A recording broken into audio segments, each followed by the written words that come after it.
Welcome, everyone. My name is Carmen Mazzara. I serve as Executive Director of APSIA, the Association of Professional Schools of International Affairs. We are delighted to welcome you here today to an amazing panel of speakers talking not only about the nuances of commercial diplomacy, but why it can be such a valuable tool for minority-owned businesses, and then for diverse students who are thinking about how to combine their careers in international affairs with trade and commerce and the many different elements that come together under that umbrella. This event is part of the APSIA Diversity Forum series, which seeks to inspire and educate young professionals from more diverse backgrounds to come into the many different opportunities in international affairs. And I want to thank the Diversity Forum investors, in a particular way, Johns Hopkins SAIS, the Open Society Foundations, Princeton University's School of Public and International Affairs, the Robertson Foundation for Government, Texas A&M's Bush School, the University of Southern California Master of Public Diplomacy program, the University of Washington Jackson School, the Georgetown School of Foreign Service, and all of the institutions that make this kind of programming possible. This session will be recorded and available on the APSIA YouTube channel afterwards, and I'll make sure to put that link in the chat. If you have any technical issues during the program, please feel free to seek me out. Otherwise, I'm delighted to turn the floor over to a recovering APSIA intern, Fulbright student, Howard University graduate, and all around amazing young professional, Virgil Parker. So Virgil, please, the floor is yours. Absolutely. Thank you so much, Carmen. Good evening, everyone. It's such an honor to be here today. As Carmen said, thank you to the sponsors. Thank you to APSIA for bringing us together today for this really important forum.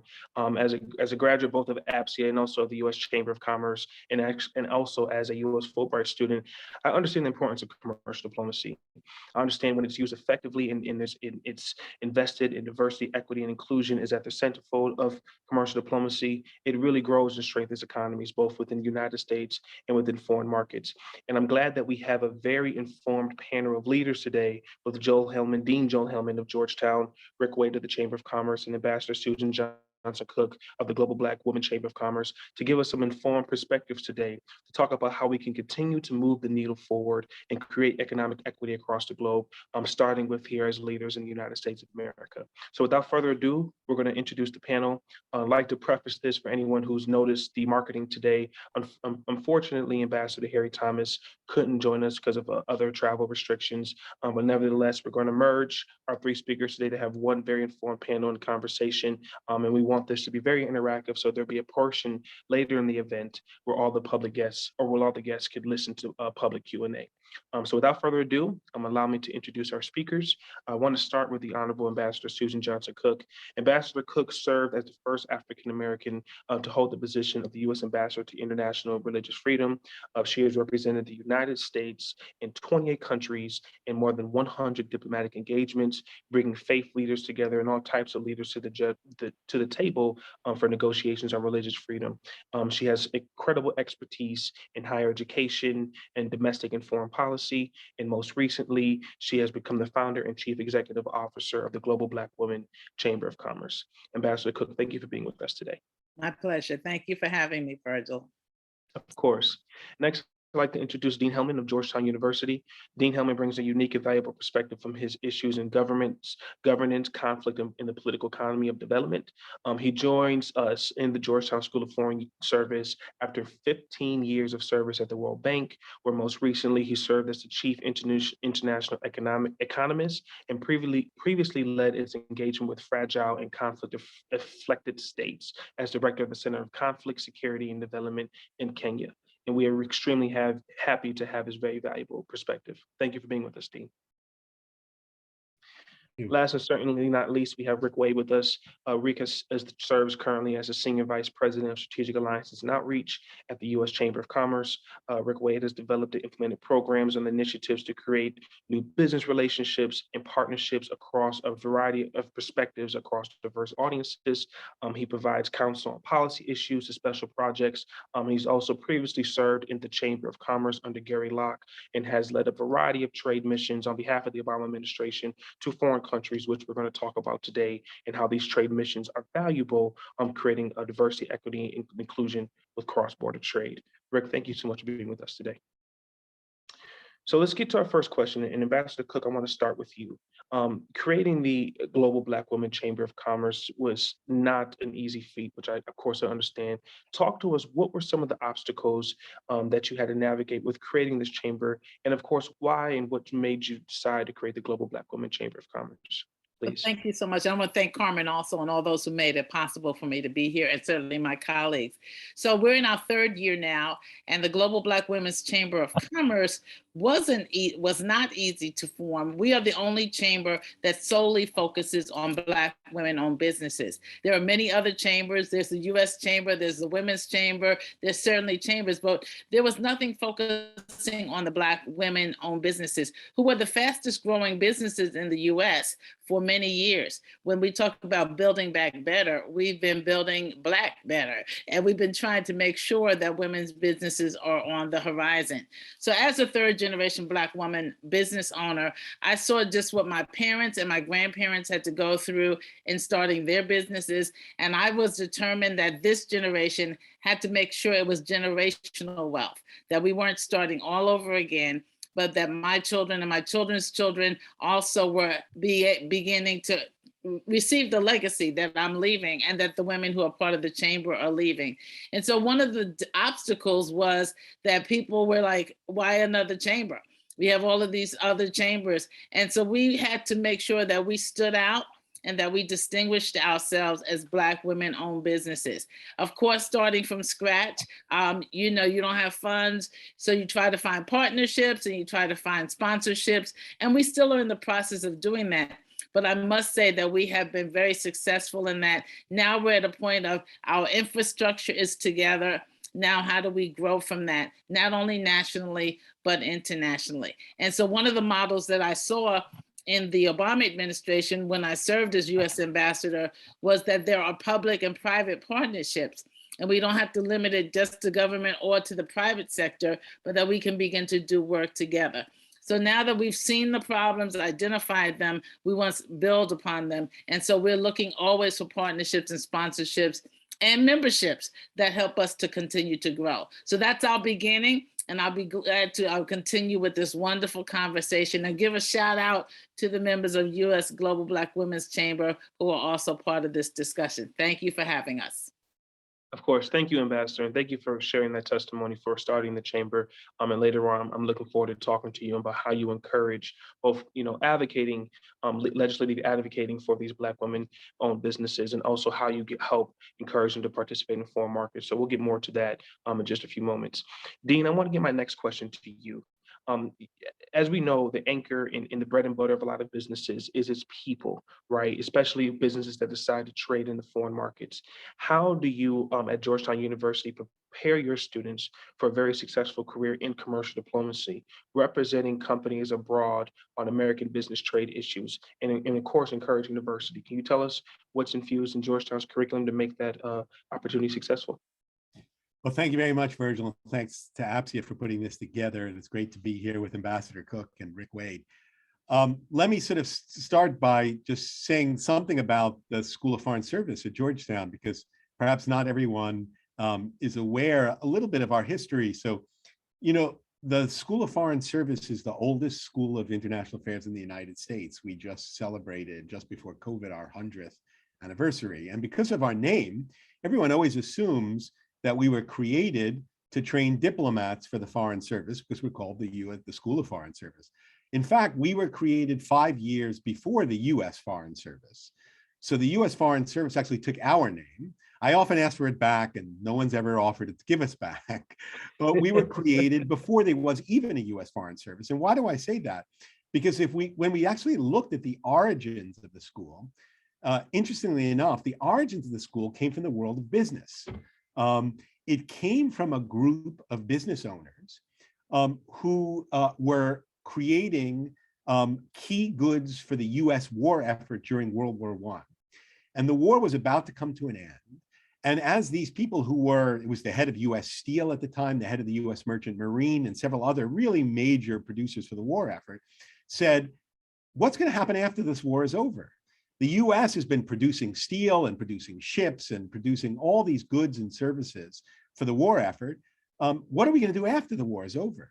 Well, first of all, America was transformed by the war. America was a debtor nation before the war. It was the world's largest creditor nation after the war. America was a minor global power before the war. It was a major global superpower after the war. And what this group of businessmen decided was we should be training people to trade goods and services made in the United States around the world, because that's the future, not only for the strength of the United States, but if we want to avoid wars in the future, if we are more connected globally through trade and engagement, that's the way we kind of secure the peace. And interestingly enough, and it gets at the issue of minority, how do we support minority-owned voices in this? This was a group of Catholic businessmen at the time, and they said, well, who are we going to get to train the next generation of people promoting diplomatic ties? Their concern was that the US foreign, to the extent there was US diplomats around the world, it was very heavily dominated by white Anglo-Saxon Protestants. And they said, these are Catholic businessmen. They said, we're going to go to a Catholic university and ask them to create a school. Originally, they called it a School of International Trade. But the Jesuits who were running Georgetown said, we don't really do that. We're committed to service in the biggest sense of the term, and hence the School of Foreign Service was born in a Catholic university, precisely because they wanted to increase the voice of at then marginalized groups in the US global engagement. And that was the group of Catholics and Catholic businessmen. And that led to the creation of the School of Foreign Service. And we can talk about the next generations of marginalized groups whose voices need to be brought into the global engagement and represent America and the diversity of America's interests. But let me say one thing first before we get to those issues, which is that what have we done and what have we been doing since then? We have both at the undergraduate level and the graduate level sought to bring together both the worlds of business and the worlds of foreign policy and national security. Because the problems that this generation are going to solve, they're not private sector problems or public sector problems. You name it, whether it's climate change, whether it's global pandemics, it is going to include an extraordinary engagement of the private sector, as well as good public sector policy and an interaction between the two of them. And understanding and representing American interests through commercial diplomacy is a critical part of that. So what we've done is we've introduced joint programming that brings together private sector and public sector skills, which is precisely what commercial diplomacy requires. People who understand the way the private sector functions, as well as understand the way diplomacy and security functions at national and international levels. So we've introduced the first joint degree that Georgetown has ever provided at the undergraduate level between the business school and the School of Foreign Service, so that students can understand firms as well as states, markets as well as power, finance as well as security, and bring those together in an integrated way in thinking about solutions to global problems. And we've also created at the graduate level, the first, it's called the International Business and Policy Program, which is a master's degree designed to bring those two skills together. So both at the undergraduate level and the graduate level, we're trying to bring together skill sets that we've usually separated between business schools and international affairs schools, and try to see how we can get integrated thinking between the public and private sector, which is exactly what commercial diplomacy requires. Now, in later, we can talk a little bit about the critical efforts to make sure that those voices represent the great diversity of America and our nation, and how we can do more to engage that. Thank you, Dean, and thank you particularly in expressing how unity across the public and private sector is what we need to work hand in hand to advance commercial diplomacy. And as you said, I'm happy to speak to you in a few moments to wonder how getting more minority candidates in those particular leadership roles can be effective for growing the economy. My next question is going to be directed to you, Rick. Now, the U.S. Chamber of Commerce has taken a very public, very direct stance on equality, on economic opportunities. And of course, under your guidance, you've launched the Equality of Opportunity Initiative, and one of your pillars, entrepreneurship, and another one of your pillars is employment, two issues that we're talking about today. Can you talk to us more about what is the Equality of Opportunity Initiative led by the Chamber of Commerce, world's largest business organization, and how are you helping to get the necessary diversity, equity, and inclusion on getting minority-owned businesses to work in global markets, as well as individuals, please? Yeah, thank you, Virgil. It's a pleasure to be with you and my fellow panelists here. And just a level set for those who may not be aware, the United States Chamber of Commerce, as you mentioned, hails itself as the world's largest business organization. But quite frankly, the largest division within the United States Chamber is the international division. We also have what we call American Chambers of Commerce in over 100 countries around the world, being a voice, being an advocate for American companies doing businesses in countries across our globe. And so, our ability, I think, to not only help drive successful outcomes that this conversation we're having today, I think we can play a very important role. Following the murder of George Floyd, companies across America, we all recall, stepped up in significant ways and not only made statements, but made real investments in addressing what we call equality of opportunity in America. So did the United States Chamber. We actually convened about 6,000 CEOs and policymakers and state and local chambers and other groups across the country, not just for a conversation and dialogue, but from what came from that was what you referenced, a comprehensive private sector supported driven initiative that does two things. One, it advances policies, because there are policies that we need to address, whether it's an area of education and entrepreneurship, criminal justice, health equity, et cetera. So, we're very involved in a lot more on the policy side of conversations on Capitol Hill, as well as within state legislatures, driving this equality agenda. The other part of it is, there are things that business and industry should be and can be doing independent of policy. So as you're aware, having been probably one of our star interns at the Chamber, we've stood up a number of initiatives that range from workforce diversity, diversity on corporate boards, supplier diversity.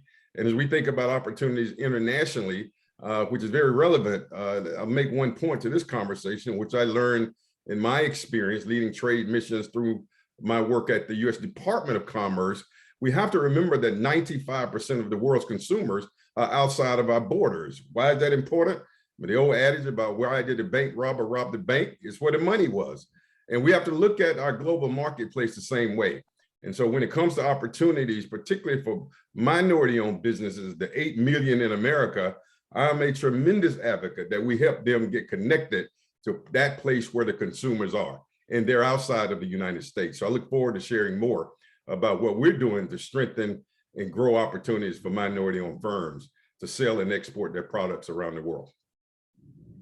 Thank you, Rick. And that was a very valuable statistic for anyone who didn't get a chance to hear what Rick said, but 95% of the world's consumers are outside of the United States' border. And that's very critical to understand, which is why we encourage, a lot of people are going to encourage in this conversation, global trade, because the products and services that you create as a company can have just as much interest and value overseas. And we're going to talk a little bit more about that throughout the program. Ambassador Cook, I want to come back to you with your particular emphasis on supporting Black women.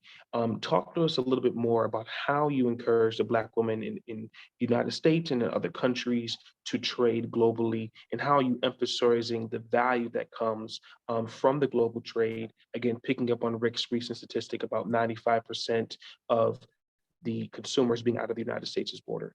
Talk to us about the support that you issue. That's a great question. Your first question was, where were we finding struggles and problems? I think one of those is that we are not connected with people like Joel and Rick on a continuous basis. Sheryl Sandberg said, lean in. Well, we are in, but we have to be connected with those also who are in. And so I think one of the things as a result of this conversation today is that we need to be connected. We have 100 Black women business owners. They're not trying to get there. They are there. And so one of the things we have done is that we've hosted the State of Black Women virtual summit during COVID. We've had 4 of them that reached across 7 different states in the US and 7 different countries that are predominantly Black countries around the continents. And so one of the things we've tried to do is establish ourselves as a place where women do business with women in other countries. And so we've seen that there has been a tremendous outpouring, particularly on the continent of Africa and in the Caribbean, where Black women are like, we've been waiting for you. How do we connect together? And so it's the timeliness of it. It is the connection that is beginning to happen. And it's being able to distinguish ourselves as people that you can connect with both publicly and privately. And so we've begun to do business. Interestingly enough, to Joel's statistic about the Catholic and the Jesuits starting in his situation, we have 75% of our businesses are either faith-based or faith-owned businesses. And so we're finding that women are doing both the clergy and the business partnerships together, because we're finding a base. So many are creating CDCs or EDCs to begin to start their businesses. And so I'd really be interested in continuing the conversation with Joel and with Rick, because policy is very important, as well as commerce is important. And so we want to do business where business women are. So we're not trying to lean in. We have gotten in, and we want to make sure that we're with other people who are in. That makes us strength. We always say that 1 and 1 equals 2, except when it's side by side, then it equals 11. That gives us the multiplying effect. So we're ready to multiply and do business with you as well. Thank you so much for the question. No, and thank you, Ambassador, for your comments. I absolutely hope that you can connect with Joel and Rick offline, and people in general are able to do that, because what we need is synergy in the industry, as you were alluding to, as Rick and others are alluding to. We need partnerships. And when you have the advocacy levels that you have with the Black Women Chamber of Commerce, the U.S. Chamber of Commerce, or even the REACH network of the Georgetown School of Foreign Service, that is how you continue to collaborate and inform individuals about the value of commercial diplomacy. So thank you for mentioning that. And it's also thank you for mentioning the value of business-to-business transactions. You have company owners of similar demographics, whether it be Black women to Black women or minorities in general, that are willing to support each other economically in order to keep the doors open to businesses. And we understand that the loss of many businesses we saw, minority businesses, because of COVID. So B2B transactions are also very valuable in that concept. Dean, I want to go back to you just for a moment.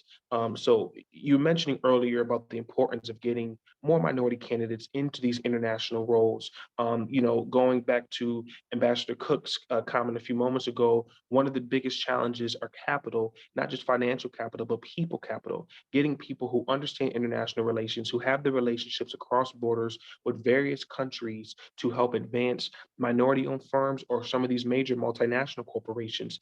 How do you recommend the academic community prepare more minority candidates to be in these international positions, both at small and medium-sized firms and in larger firms? And talk to us about the consequences that you hope to see from that, please, Dean. Well, thanks, Virgil. And it's such a critical issue, because Ambassador Cook represents already this wonderful group of productive women, minority-owned businesses who are already making it happen, and they want to do more and engage more. And I know with the Chamber of Commerce, of course, is also representing just an extraordinarily accomplished group of business people from around the world. What we see our role is building the pipeline so that we get more and more and more minority candidates coming in to the Black Women's Chamber of Commerce, the U.S. Chamber of Commerce. And I think that's a real problem at where we are now. And I think of international affairs schools, not just, Carmen knows with APSIA, not just our own school, but that actually the share of minority candidates, students coming into international affairs school is lower than the average for other, major broad undergraduate institutions, and I think at graduate institutions as well.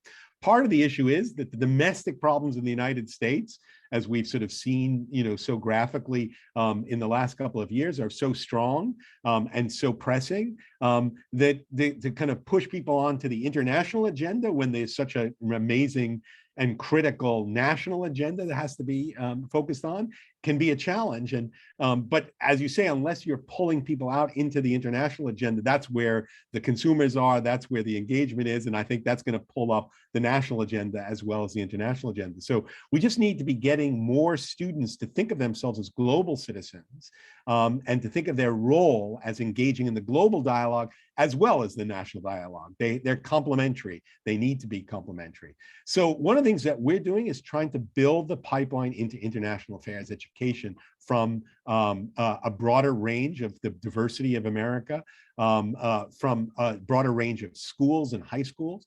One of the things that we're most excited about is we're working with something called the National Education Equity Lab, which works primarily in inner city public schools. And we are starting to offer 4-credit classes, college level classes, online with our faculty members to get high school students from minority backgrounds interested in international affairs.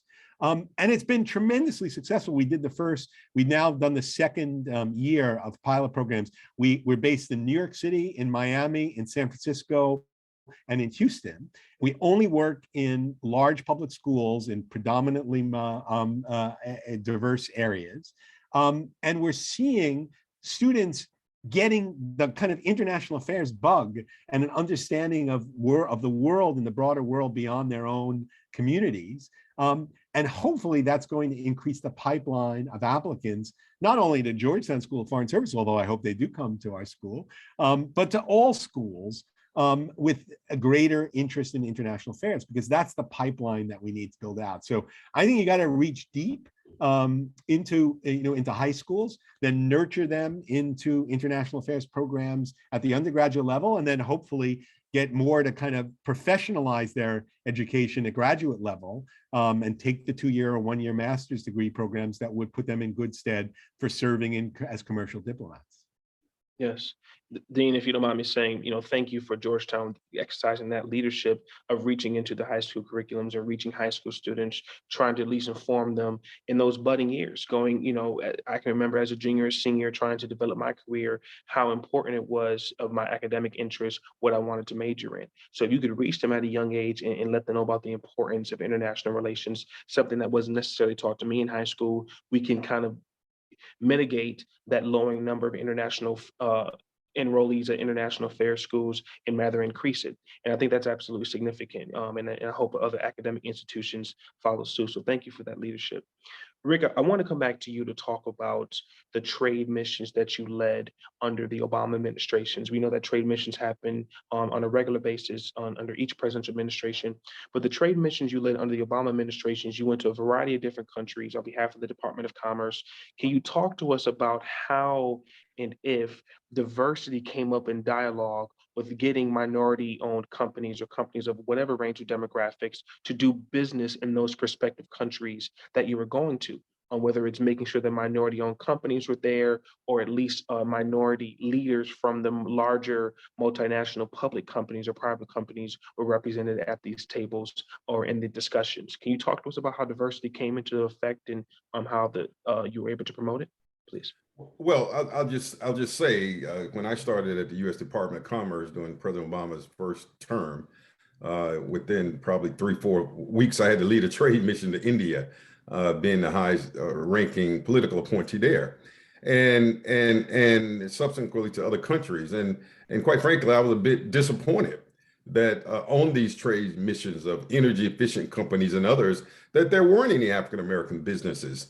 And so, Virgil, to your question, I think we have to be intentional and eliminate barriers. One of the barriers, for example, is there's a cost, and it's cost prohibitive, perhaps to some small minority businesses in America. Do we do sufficient outreach? I learned all of these tools, quite frankly, in my adult life at the U.S. Department of Commerce. So there's a knowledge gap as well.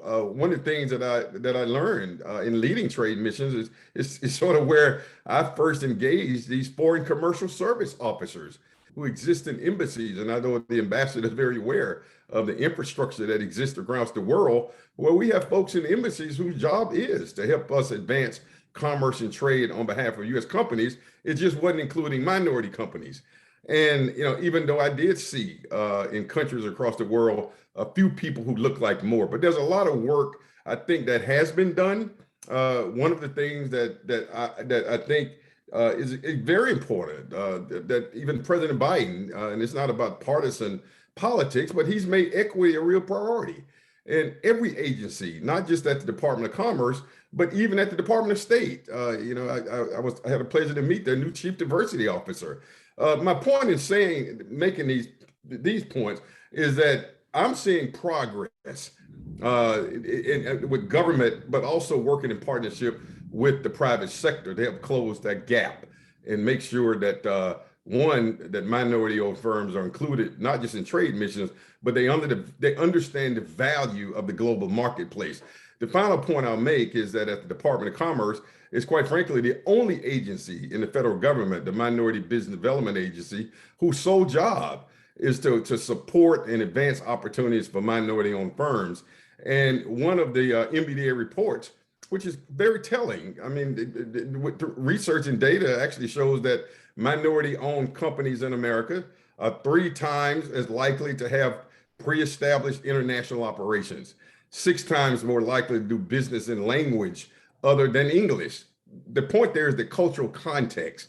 The cultural context is extremely important when you do business abroad, and we need to leverage our minority firms and get them the capital and access to do more business abroad, because they quite frankly are already have a competitive advantage because of understanding the cultural context, which oftentimes is a challenge when doing business in other countries. Absolutely. No, understanding culture. Virgil, I think the key words, and thank you both for your comments. I think the key words are progress and intentionality, that there's more progress when we're intentional about who we're inviting and who we take to the table. And that cost is a factor. In my role as U.S. Ambassador for International Religious Freedom, I had 199 countries in my portfolio. So I was able to see some of those who Rick spoke about in the embassies. But what do we do now? It's 30 years later. My late mother went under the Clinton administration with Secretary of Commerce at that time, Ron Brown, and Secretary of Labor, Alexis Hellman. But that was 30 years ago. Rick, under the Obama administration, had some advancements, but there weren't many African Americans on his trip. So I think we have to have intentionality. We have a new president who talks about equity, but it's time for some more international trade missions that we need to make sure that there are African Americans on. One of the tools, one of the groups and bodies we can use, both in what you were talking about at the high school level, as well as with the trade missions, is the Association of Black American Ambassadors. That's very active. Many are retired, but they know the embassies in and out. They know the foreign consulates in and out. And I think they can be in the high schools. They can be at, just like Howard had an in-house diplomat there. We can do that at the high school level, but we also can have them on the trade missions. And so I think we have to just really be intentional. And that's how we have progress in both trade, commerce, and anything that's going to advance to make sure that there's cultural diversity on these trips. So that's my comment. Thank you both for those comments that you made, but I totally agree. Yeah, no, thank you, Ambassador Cook. You said a lot of valuable information there. And thank you, Rick, for also mentioning the embassies. Coordinating with the embassies, the U.S. embassies on the grounds in these countries is vital. And for students who are listening, there is what's the Foreign Service that Joel mentioned earlier, where one of the different tracks that you can contribute as far as relations between various countries is an economic foreign service officer. Encourage you to do a little research, but there are economic foreign service officers that focus on trade relations between particular countries. I also want to acknowledge a comment made by Ms. Tanya Wellens. Thank you for, first of all, being in attendance to all of our guests. Tanya is the president and CEO of the Greater Washington Chamber of Commerce down in Washington, D.C., and we also know the value of international philanthropy. But she mentioned the need to coordinate with historically Black colleges and universities, but I'll also expand that to say the need to coordinate with minority serving institutions in general in the United States of America. There are millions of students at our minority serving institutions, and these are a great way to source demographics, minority demographics, to put people in positions, minorities in positions in these international trade roles, or also put to invest in these minorities who have visions and ideas for companies, for products and different services, to also also expand the entrepreneurship demographic in the United States of America. So definitely also levy your interest to historically Black colleges and universities, as well as other minority serving institutions for any companies that may be visible on the line. Ambassador, before I get back to Dean, I want to give you another opportunity to expand upon what you were saying about the Biden administration. Are there any other suggestive ways of coordinating with the Biden administration, whether it be the academic community or whether it be with the Chamber of Commerce or Department of Commerce? How can the business community coordinate with the Biden administration to make sure that we have more equity in focusing on our minority-owned businesses? Do you have any other suggestions besides trade missions, Ambassador? I do. It also goes with Tanya Welland's comment also about diplomats and residents that can be appointed to the various HBCUs and other schools that will be, you have to have a role model. You have to have a vision of what's possible before you know what's possible. I also went into the administration as a White House fellow, and that's a wonderful opportunity to get a beginning glimpse of what's possible in the executive level of government. But so don't leave out the State Department. The State Department is critical if you're going to do work overseas. And just like the chief of protocol was responsible not just for protocol for the president, but also for private-public partnerships around the world. And so just knowing how these different agencies work and then appointing the proper person to begin to have some intentionality again around those, having diplomats and residents appointed through the administration, also at the World Bank level, where Joel was fortunate to work for so many years, but all of those places where there are appointments to make sure there's intentionality about making sure there's diversity in leadership. So one of the groups that reached out to us overseas that wasn't Africans or of the Black culture were the Greek House Davos women who said, look, we've seen you, you're women on the business track, we're women of wealth, let's do some partnering together. So it's not always gonna look like you, but it also sometimes finds you. So partnerships between people who have the same goals and same intentions as you is also important. But I think the Biden administration can make some appointments, can have some trade missions through the Department of Commerce and also the Department of Labor, as my mother went 30 years ago. All of those are important positions and things that they can do right now. So Rick, Joel, and I can be right on the line for the first trip, our first mission, and we'd be glad to expand that so that there are others who can be part of that. So those are my comments at this time. Thank you, Ambassador. Dean, would you want to add to that? Otherwise, I had another question for you. I saw No, you go wanted ahead to- with the other question. I completely agree with what Ambassador Cook said. Absolutely. Of course. Well, thank you, Dean. And well, she mentioned your time at the World Bank, and that's exactly what I was going to transition to next.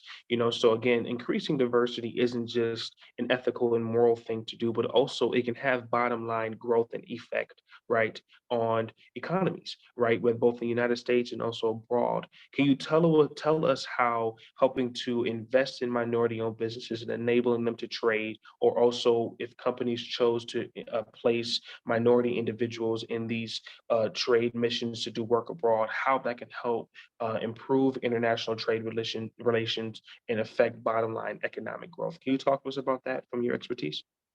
Look, the greatest impact on the success of trade and engagement in countries around the world is cultural competency, right? It's having ability to understand the context that you're in. And that starts with empathy and understanding that there are communities, countries, networks, regions that might look at the world differently than we look at it. And therefore, I actually think that the success of our engagement on trade and commercial diplomacy really requires people who, through their education and through their lived experience, demonstrate kind of cultural competence and the ability to understand and empathize with the way others see the world, whether they see the markets differently, whether they see consumers and consumer behavior patterns differently, whether they see regulation and regulatory patterns differently. So America is going to be more successful as a trading nation, through a commercial engagement, if its representatives abroad show the strength of America's diversity and bring in those in the United States who have a truly and deeply and through their own lived experience as well as through their education, understand how to engage in cultural competency and empathy in the way people look at the world differently. And given the fact that I will say, we must mention in a forum like this, that if you talk about 95% of the world's consumers being outside of the United States, if you look at demographic trends, a hell of a lot of those consumers are going to be on the African continent. I mean, it is the fastest, it is the youngest demography. If you look at the difference in age spreads between Asia, which is now the largest kind of consumer market, and Africa, what you're going to see in 30 years' time is an absolute sort of shift in the locus of consumer engagement to Africa, because that's just where the youth is. That's where the fastest growing economies are going to be. The growth rates are just going to be, have been and will continue to increase in Africa, and will stabilize and even decline in Asia. So I think we've got to be thinking about the future of consumer markets is going to be based in Africa. And again, the more people we have who understand that, who are engaged and competent in that, and who represent the diversity of America, are going to make us more effective in that.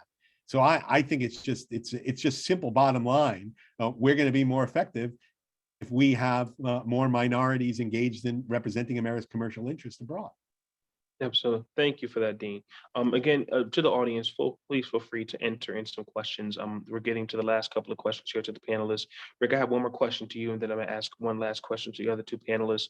Can you talk specifically about any legislation that the Chamber of Commerce has done or is working on to enable minority-owned companies to be able to trade in other global markets? If I'm not mistaken, I think that you've been able to support the Minority Business Development Agency at the U.S. or at the Department of Commerce being enshrined in law, if I'm not mistaken about that. But can you talk to any other policies or even speak to how you all have done partnerships with the Minority Business Development Agency to kind of enable, again, international trade amongst minority-owned businesses? Please, Rick. Well, I think the more practical is that, this is a big priority that I'm leading. I don't know that we've engaged as much on the policy side on Capitol Hill, but more the practice, which is really about getting minority businesses connected to corporations, their global supply chains, as Ambassador alluded to earlier, being intentional about getting Black and minority companies on trade missions. And so, we're partnering with MBDA, the Minority Business Development Agency, the U.S. Black Chambers, Hispanic Chambers, Native American Chambers, in ways that we've never done before. And just trying to be that leader, Virgil. One other thing, since this is probably my last round of question, that I think Joel and Ambassador, and Joel in particular, talked about, this work really does need to start earlier than college, in high school, and one of the concerns that I do have, we don't bring these conversations enough to the Black community. I did not know anything about international trade and diplomacy growing up in rural South Carolina. It really wasn't until my adult life, working in the Department of Commerce, back in 2008, 2009, that I really understood. And so, when leaders come to the Black community and minority communities, we got to talk more than just the pressing issues of the day, the domestic issues of crime and criminal justice and education. We don't talk about China. We don't talk about global supply chain. We don't talk about, as Joel just adequately described, the emerging economies and markets in Africa. We don't talk about foreign direct investment, which is the other side of international trade. All of the investment and capital that flows in the United States, and are these investors looking at communities of color? So, there's a lot to be done, because in doing these kinds of things, we can also create a pipeline so that people of color understand the relevance of international trade to their everyday lives. I had a meeting just yesterday, ironically, we're talking about trade with a group of hip hop artists who were in Washington. And, I wasn't surprised when I had a conversation about, their music and intellectual property, that they didn't understand those issues, and they don't understand, this whole reality of 95% of the world's consumers. So, we got to educate people on all of the aspects of what it means to be a diplomat. Is not just an ambassador, the amazing work that Ambassador Johnson Cook has led, but we all are ambassadors and global citizens in some regard. And we need to build up that capacity among people so they really understand that the world extends beyond the United States and we can be impactful. Absolutely. Thank you for speaking about that, Rick, especially about the arts aspect, because arts and music can definitely be considered part of trade, because music and arts reach across U.S. borders, and you can definitely build commerce from that. So thank you. Ambassador Cook, I saw you unmute. Did you have a comment to add to what Rick just To said? add to that point, you know, the SBA, and you were asking me what the Biden administration could do, and all administrations, it really is to not emphasize loans. You know, when we're talking about building back better, we're talking about ownership, and we're talking about moving ahead. So there's a lot of money for EIDL and all kinds of loans that are coming out, but we don't need further debt. We need ownership that's going to go forward. And so progress is about being able to, first of all, handle your budget, even during COVID, but also to be able to progress your budget. So I think we need to have more discussions about what Rick just talked about in terms of, you know, what does trade mean? What does intellectual property mean? What does it mean to own your stuff, not to get further in debt? And I think that that's a conversation that we really need to have. So one of the things when I was ambassador for international religious freedom, a lot of times we couldn't be the headlines, but we did some amazing work, because had we been in the headlines, people would have been persecuted and killed. It was on that level. So a lot of times when we have these round the table discussions in the White House, it's with the headliners, it's with those who they know have been in the headlines. I think conversations also need to happen with people who are doing well, but may not be headliners, but have kept this economy going and growing, and continue to help us to go overseas. So I just think the conversations need to change, and we need to go from going more in the hole to coming out that hole and going forward in terms of what does it really mean to be successful, to be a successful entrepreneur, and to do trade, not just in your neighborhood, but how does it happen across the globe? And that we have to be global citizens now, and otherwise we're going to be left in the Left Behind series. So I just wanted to add that to all the comments. That's not my 2 cents worth, that's my $2 million worth that I'm adding to the conversation. Thank you. That's valuable, Ambassador Cook. Thank you. I'm going to ask my last question to each of the panelists. It's going to be the same question. And again, for anyone in the audience, please feel free to write in a comment or a question if you like it to be acknowledged before we end the program.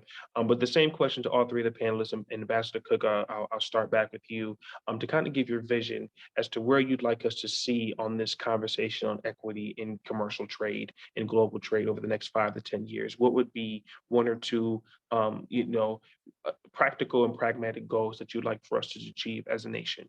Please feel free to elaborate.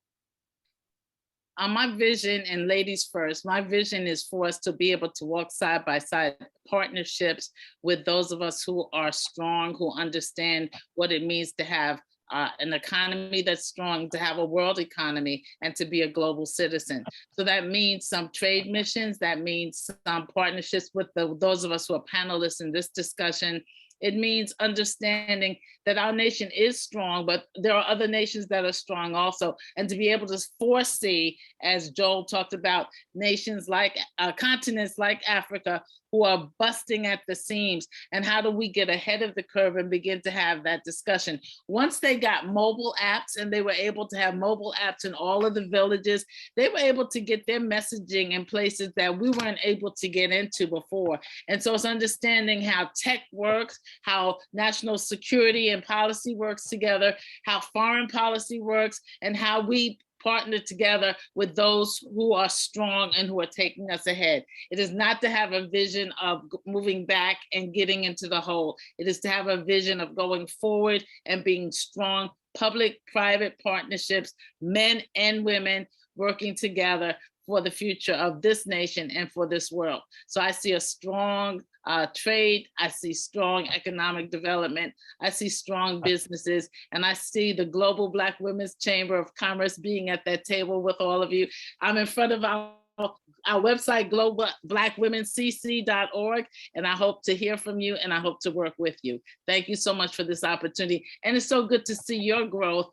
You are a superstar. I've seen you from your freshman year at Howard to where you are now as a Fulbright scholar in Canada. And so I just celebrate the growth in you, and that you are a mouthpiece. You are an ambassador for what's going to be strong for us. So thank you so much for having me. It's been my honor and pleasure to be here today. Thank you. Yeah. No, thank you, Ambassador Cook. I appreciate that. Dean, next question for you, and this is the same question, but similar, focusing on the workforce. Obviously with the School of Foreign Service, you release so many kids, students, young adults into the workforce every year. What are goals that you'd hope to see achieved over the next 5 to 10 years as far as creating diversity in the workforce for global trade? Please speak to that, Dean. Well, yeah, I couldn't possibly top the great vision that Ambassador Cook has put out here, and I all power to it. I think it's an exciting vision and one we should all sign up to. What I do want to say on the really specific proposal of what we can do to kind of build the pipeline. We have for the U.S. Foreign Service and the U.S. Aid programs already, the Pickering, Rangel, and Payne Fellowships, that are designed to address a problem that Rick mentioned earlier. A lot of this stuff doesn't come free, going into the U.S. Foreign Service, going into the U.S. commercial service careers, graduate degrees cost money. They're not cheap, and that's a barrier. And we need to be providing more scholarship dollars that are designed to bring in the great diversity of this country into the representation of this country abroad. So I think that's what the Pickering, Rangel, and Payne Fellowships were meant to do, and they've been extraordinarily successful. We're proud at Georgetown at the School of Foreign Service to be the home of the largest number of Pickering, Rangel, and Payne Fellows in the United States. We've got an incoming class of nearly 40 Pickering and Rangel Payne Fellows coming into the school. We match their scholarships that they get from the US government. So we give them a full ride so they could come here without taking on debt, without being a tremendous burden. And they have been, and they make a commitment to serve the United States and the US interests in the Foreign Service and in US aid. And I think that's been a tremendously successful program. I understand that there is a movement afoot to do something similar in commercial diplomacy. The US Commercial Service is run by the US Department of Commerce. It sends trade missions, trade representatives in 80 countries around the world. Why don't we have a program that is encouraging exactly what Tanya Ellens mentioned, for example, getting HBCU students into graduate education and programs that prepare them in exchange for scholarships, prepare them to serve, and a commitment to serve in representing US interests in commercial diplomacy. So I actually think those are the kinds of programs to seed that reduce the barriers to entry, get international affairs education out, as Rick had mentioned, to a wider range of communities. And these scholarships that commit scholarship money for service is a great way of ensuring that they go in to serve for a few years, and then they maybe go out and do their own entrepreneurship, build their own businesses, become members of Ambassador Cook's organization going forward, which is great. But at least we get some service and representation in it. And I'd love to see that happen. And I give all my support to making that a bill through Congress that would actually pass and establish this at a broad level across the United States. Absolutely. We definitely need federal leadership on this. Thank you, Dean. Thank you for that valuable contribution. Rick, you have the final words as far as your objectives, your goals that you'd like to discuss for getting more minority-owned companies, whether it's growing the number of medium, large, and small minority-owned companies here in the U.S. and getting them more enabled to trade abroad. What are some objectives you'd like to see reached over the next 5 to 10 years, please? Well, just in just a vision and a dream, I guess, is that America lives by example. When we think about this conversation about diversity and doing what I call building an inclusive economy, there's a moral imperative, but there's an economic case to be made. We have a whole partnership that I've created with the Kellogg Foundation that says if we get it right in the United States, our economy grows by $8 trillion if we solve all of these complicated race and equality and other equity issues. The reality is the world is watching us. And I think we can be that shining star on the hill when it comes to commercial diplomacy and international trade and business. I get invitations now, after the murder of George Floyd, I'm speaking to groups of European ministers who want to understand how we're dealing with these issues in America to build an inclusive American economy. The end of last year, I got invited to the residence of the German ambassador to the United States. Also in the room was the Ukrainian ambassador. They wanted to know about this work, about how do they think about diversity and building inclusive economies and ensuring they have inclusive work within their own countries, which may be a little different than how we do. But my point here, Virgil, is my goal or vision in, I guess, the next 5, 10 years, whenever we get there, is that we really become intentional, because it is a matter of our global economic positioning and competitiveness to get this right. And so there's the moral case, it's the right thing to do, but there's also a business and economic case. And I'm pushing companies every day to help lead from that vantage point, to create more opportunities for not just minority-owned firms, but talent pipelines who think global and are true global citizens. Absolutely. Well, thank you, Rick. Thank you, Ambassador Cook. Thank you, Dean Hellman. This was very valuable contribution. A lot was taught, a lot was said. And I really do truly and genuinely mean that I hope that our objectives have reached each of the objectives that you guys outlined.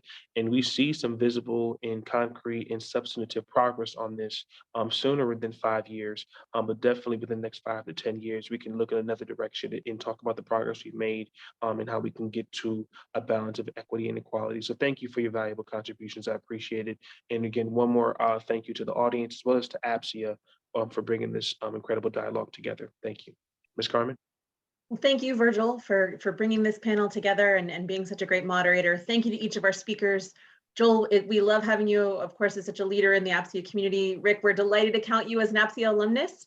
And Ambassador Johnson Cook, thank you for all of your leadership on this critical issue. To the students and young professionals who are listening, we have a number of programs coming up to help lower those barriers, to tell those stories, to help make it easier for you to come into this space. Online, as well as July 16, we'll be back in person, hopefully COVID permitting, in Washington for some workshops. And to the established professionals who are on this call, we would love to engage with you. Our schools have capstone projects. We will be happy to provide you with interns, and you can tailor those asks to the kinds of students we want to engage in these conversations. And I'm sure, Joel, if you wanted to establish a scholarship fund at the School of Foreign Service or any of our other institutions, they will be happy to talk with you as well. So there's lots of ways for you all in all of those stages of your career to connect with us and to connect with the wonderful folks you've heard today. So thank you, Virgil. Thank you, Rick. Thank you, Ambassador Johnson Cook. And thank you, Joel. And thanks to our audience. We look forward to seeing you at future APSIA programs. Take care, everyone. Thank you. Thanks,